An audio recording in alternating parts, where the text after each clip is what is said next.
Right ও 3 part মেশিনের সাথে IP setting করা লাগে। মেশিনের আইপি কীভাবে বসাবেন রাইট ও মেশিনের জন্য, তো সেই ক্ষেত্রে আপনাকে যাইতে হবে control panel.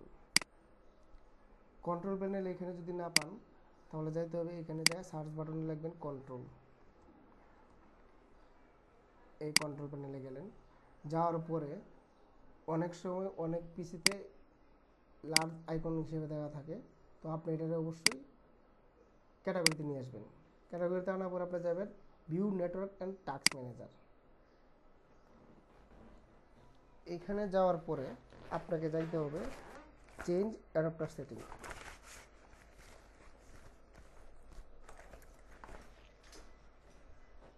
Change adapter setting গেলেন, এখানে যাওয়ার পরে ইউএসবি ল্যান অ্যাডাপ্টার, এটাকে বলা হয় USB LAN adapter. USB LAN adapter দুই ধরনের হয়ে থাকে, একটা হলো ল্যান অ্যাডাপ্টার দুই দিনের হয়ে থাকে। একটা হলো ইউএসবি ল্যান অ্যাডাপ্টার, আর একটা হলো কম্পিউটারের সাথে বিল্ড ইন মাদারবোর্ডের সাথে একটা অ্যাডাপ্টার দেওয়া থাকে। তো মাদারবোর্ড যদি আপনি মাদারবোর্ডের লাইন ইউজ করতে চান বা এই ইউএসবিতে মেশিনে কানেকশন দিতে চান, যেটাই দেন আইপি বসানোর জন্য সমস্যা নেই। মনে করেন যে আমি ইউএসবিতে এখন দিব, দেওয়ার পরে এখানে আমি ডাবল ক্লিক করব, এন্টার টু যেটা ডাবল ক্লিক করার পরে ইন্টারনেট প্রোটোকল ভার্সনে ডাবল ক্লিক করব, করার পরে এটা এই অবস্থায় থাকবে, ডিফল্ট এভাবে থাকবে। আমি ইউজ দ্য ফলোইং আইপি অ্যাড্রেসে ক্লিক করব, করার পরে এখানে আইপিটা বসাই দিব।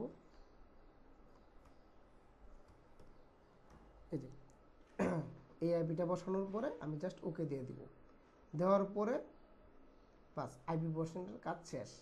এখন আইপি বসানোর কাজ শেষ, এখন মেশিনের সাথে আপনি এই মেশিনের সাথে আমার পিসি কানেক্ট হয়েছে কিনা এটা কিভাবে বুঝবেন? এটা বোঝার জন্য আপনাকে যাইতে হবে এই যে চেক ডাটা একটা সফটওয়্যার আছে, এই সফটওয়্যারটা ওপেন করবেন। ঠিক আছে, এই সফটওয়্যারটা ওপেন করার পরে এই এখানে যাবেন 192.168.40.15 মেশিনের যে আইপিটা আছে ওইটা দিবেন। মেশিনের আইপিটা আর পোর্ট নাম্বার মেশিনে বসানো ছিল 8201 দিবেন, দেওয়া তারপরে কানেক্ট দিবেন। যেহেতু এখন আমার সাথে আমার মেশিন কানেক্ট নাই, এই কারণে এখানে রেড সিগন্যাল হয়ে আছে। যখন মেশিন কানেক্ট হবে এটা গ্রিন হয়ে যাবে, যদি গ্রিন হয় তাহলে বুঝবেন যে মেশিন কানেক্ট হয়ে গেছে। তাহলে আর কিছু করার দরকার নেই, জাস্ট কাজ করবেন।